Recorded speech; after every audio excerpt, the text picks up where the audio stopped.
Today in this video I'm going to show you how to change the brake pads on a 1990 Mazda Miata in the rear. So what you'll need is, this is optional, is a brush to clean up all the rust, and then you'll also need a socketing wrench and a size 14 and 10 millimeter socket, as well as a extension and a 10 millimeter wrench. And also you'll be needing a 4 millimeter Allen key. And to raise up the car, you'll need a jack and some kind of tool to take off the lug nuts. For me, I have an impact wrench, so I'll just use that. But you will probably have a tool in the back of your car to take off the lug nuts. So let's start off by taking off the wheels.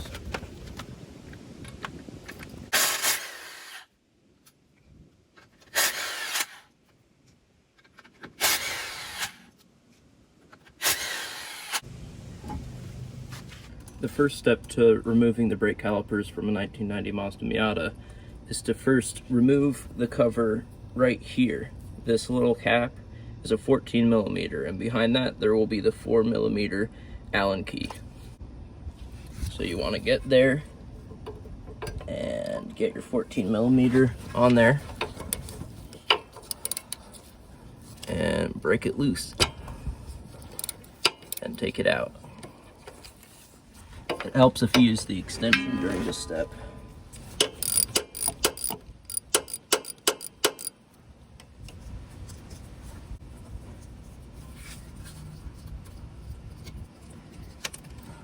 There it goes. And you want to get your Allen key back here and get it in there and start to loosen, and just keep on loosening.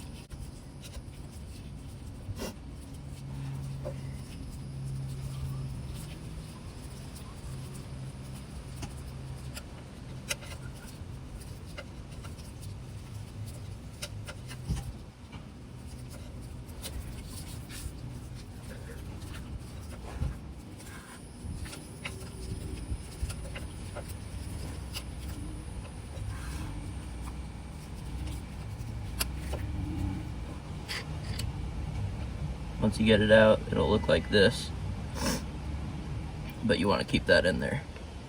Just don't tighten it too much, and your caliper will have been compressed, which is really cool because other cars need caliper compressors, but this car, you just loosen this bolt. Next step to changing the brake pads on your Miata is you need to find this 10 millimeter bolt at the bottom of your caliper and stick the 10 millimeter socket on there and break it loose, and then loosen it all the way so that you can slide the caliper forward and get the brake pads out and put the new ones in. This will take significantly longer, but it can still be done.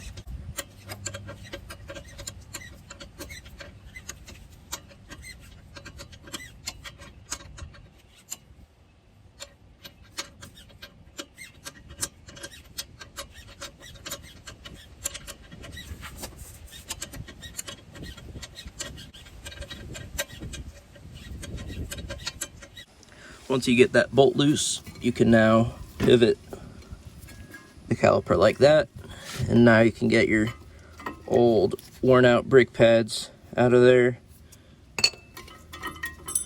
as well as the old hardware.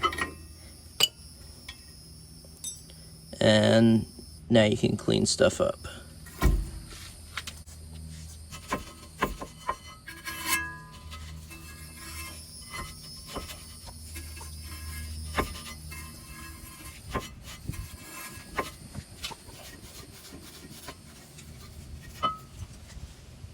Now you take your new hardware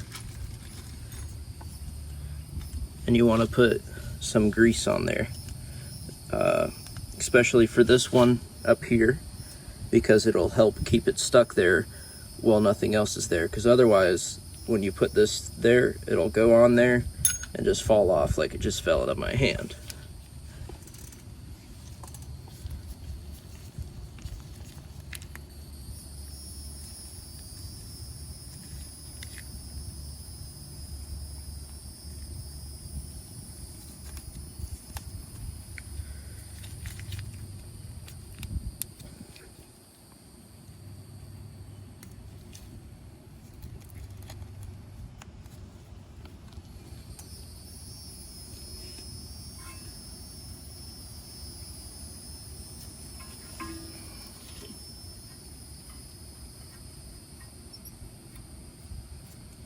Got the first hardware piece on there.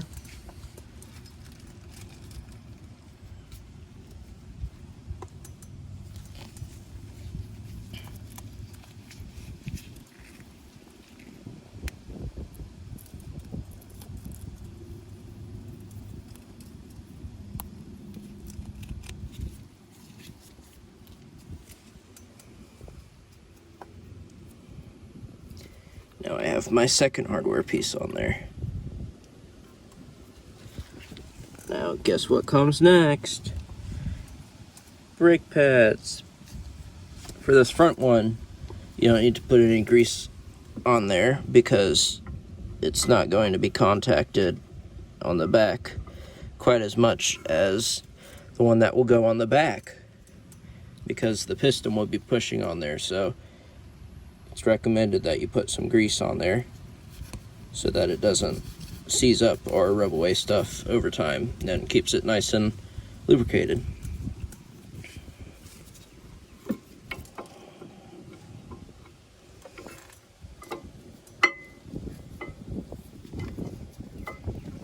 Now that the brake pads are in there, you just close down the caliper, and now you get that 10 millimeter in the back, and you tighten it down a little bit by hand as much as you can.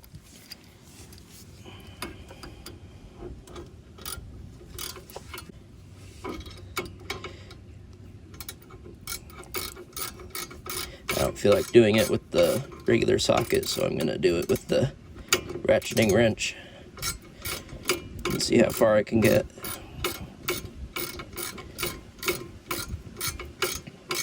Might make it all the way.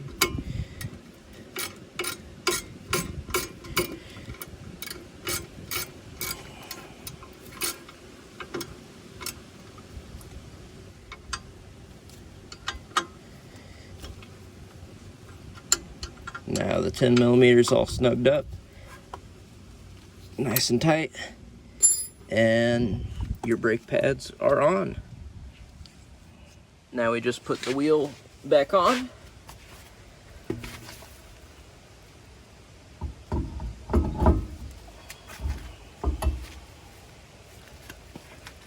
And tighten down one lug nut to keep the wheel on there.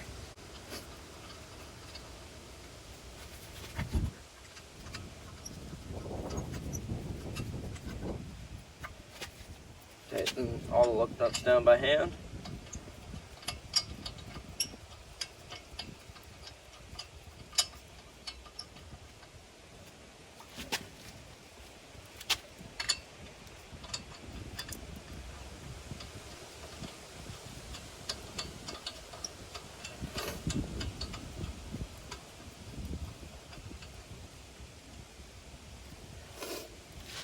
You want to come back with your impact gun or whatever tool you have to tighten the lug nuts on your car, and tighten those up.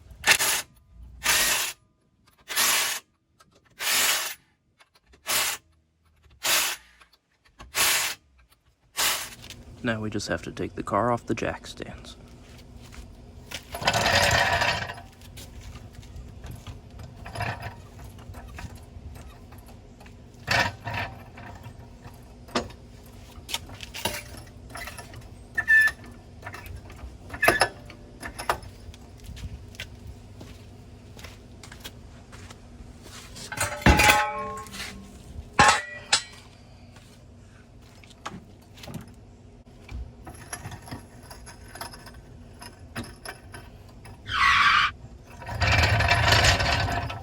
Now the final step is to get in your car and make sure your brakes work. I would recommend doing this in your driveway so that if something doesn't work, it's not a big problem.